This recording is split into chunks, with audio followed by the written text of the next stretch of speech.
Good evening everyone. Welcome to PK JPSC and BPSC channel. PK JPSC और BPSC channel में आपका स्वागत है. So बिहार इकोनॉमिक सर्वे का lecture I was doing.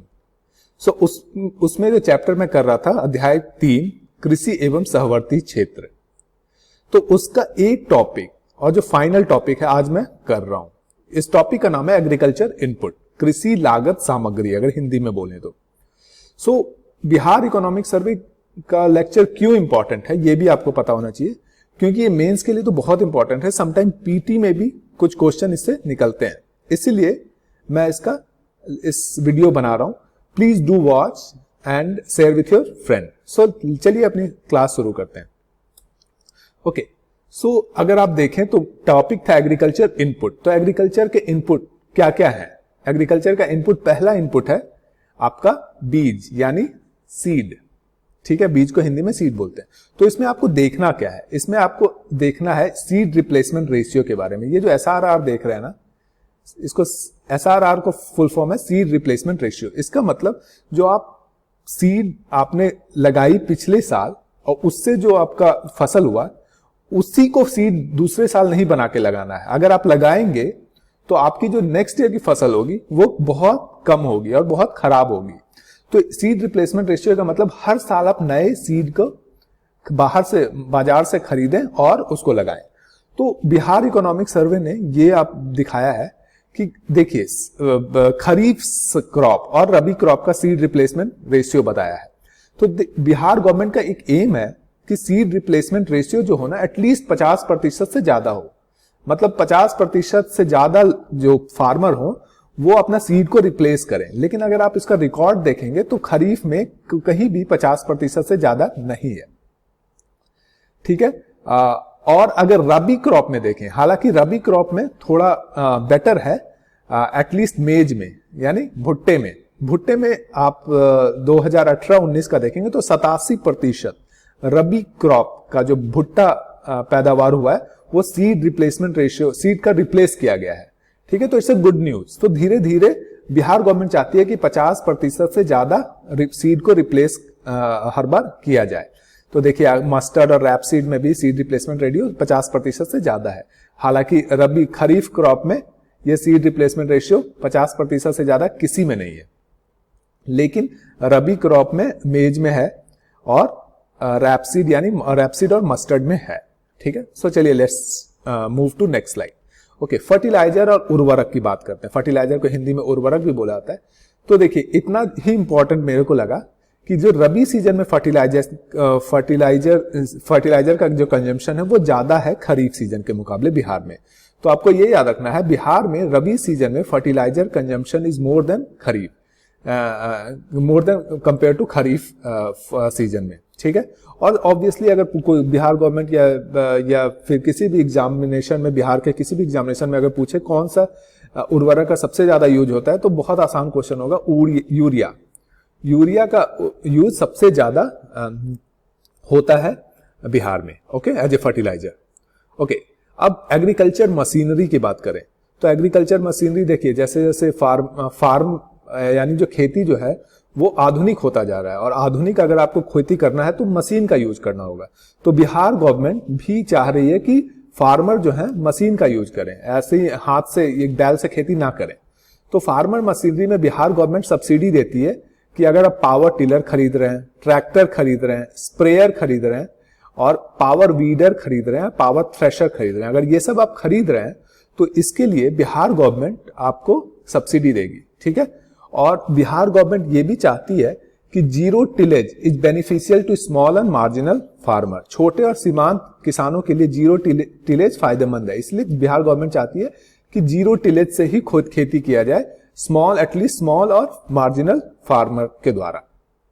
Okay, so let's talk about किसान credit card. अब इतना machine चाहिए तो मशीन चाहिए, बीज चाहिए, सीड चाहिए, फर्टिलाइजर चाहिए, तो इसके लिए पैसा चाहिए. तो पैसा तो गरीब होते हैं वैसे भी बिहार के फार्मर. तो बिहार गवर्नमेंट किसान क्रेडिट, या बिहार गवर्नमेंट क्या है तो सेंट्रल गवर्नमेंट का स्कीम है किसान क्रेडिट कार्ड. तो किसान क्रेडिट कार्ड में ये 1998 में शुरू हुआ था. किसान क्रेडिट कार्ड 1998 में स्टार्ट हुआ था कि ये किसान क्रेडिट कार्ड, और ये क्रेडिट सपोर्ट देती है इंटरेस्ट सबवेंशन स्कीम के द्वारा, ठीक है।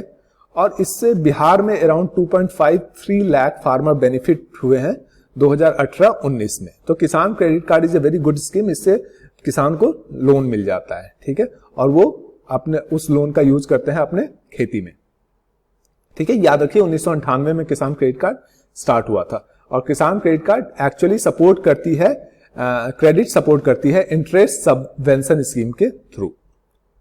ओके, अब सब्सिडी देखिए, सब्सिडी भी बहुत इंपॉर्टेंट है। बिहार गवर्नमेंट या सेंट्रल गवर्नमेंट सब्सिडी देती है।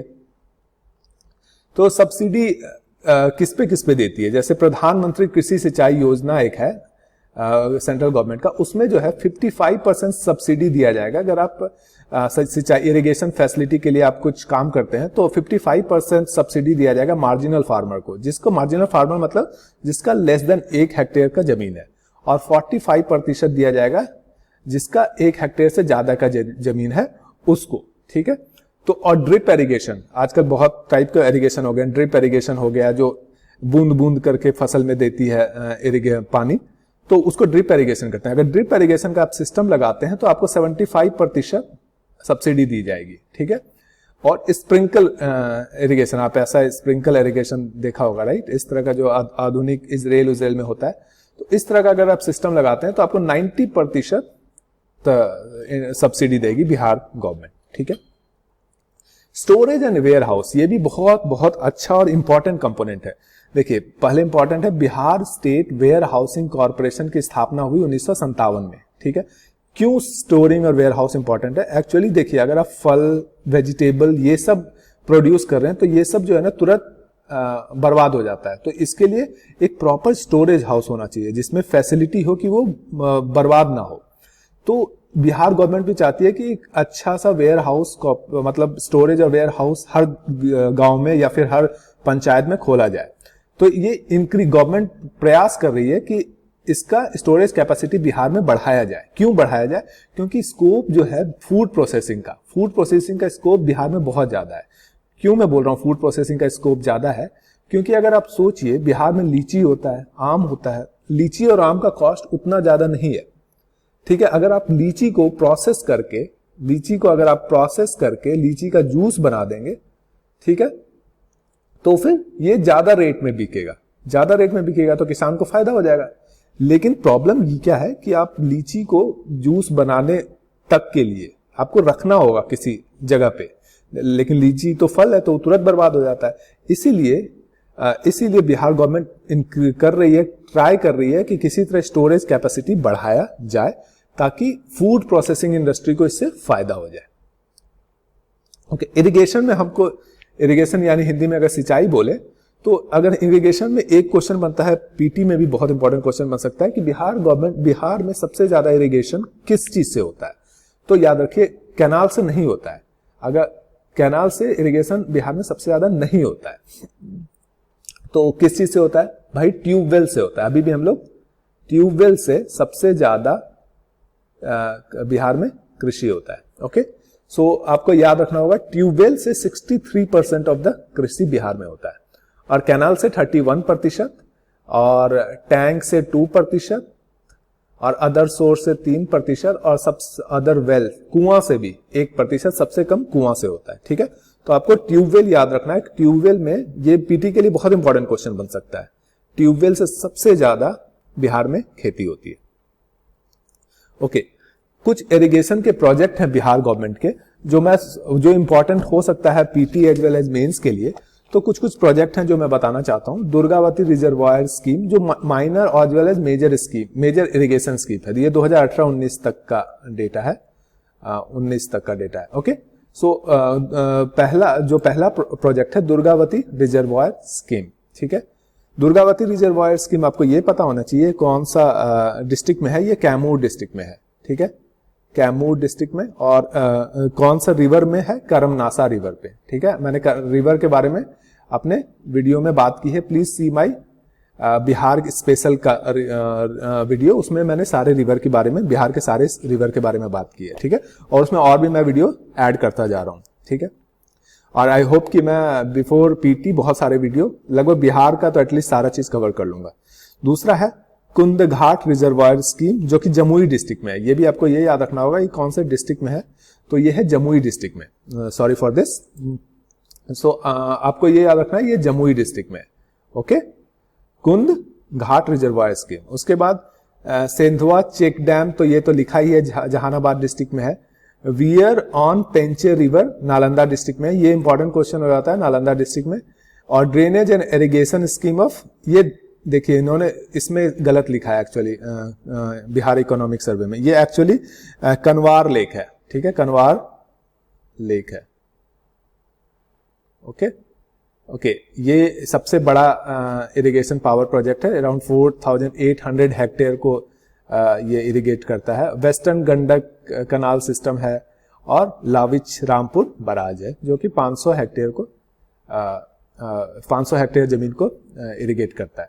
तो आपको सबसे इंपॉर्टेंट याद रखना है, सबसे ज्यादा कौन करता है बिहार में अभी, drainage and irrigation scheme कनवार lake, 4800 hectare जमीन खेत को ये करेगा इरिगेट, सिंचाई करेगा। और सबसे कम जो है लविच रामपुर बराज, ये तो अभी कुछ दिन पहले ही शायद नीतीश कुमार जी ने इनॉग्रेट किया। So guys that's it for today.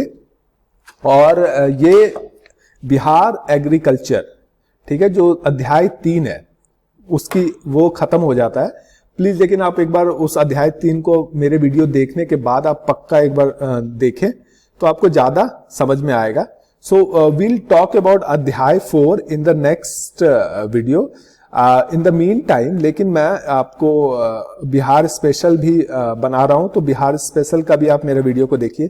Please like my channel, subscribe it to and share with your friend, that will help me. And please tell me और कौन कौन सा मैं वीडियो बनाऊं। तो अध्याय 4 जो कि बिहार इकोनॉमिक सर्वे का है, उद्यम क्षेत्र, ठीक है, वो नेक्स्ट क्लास से में हम करेंगे। So bye bye, enjoy, happy studying.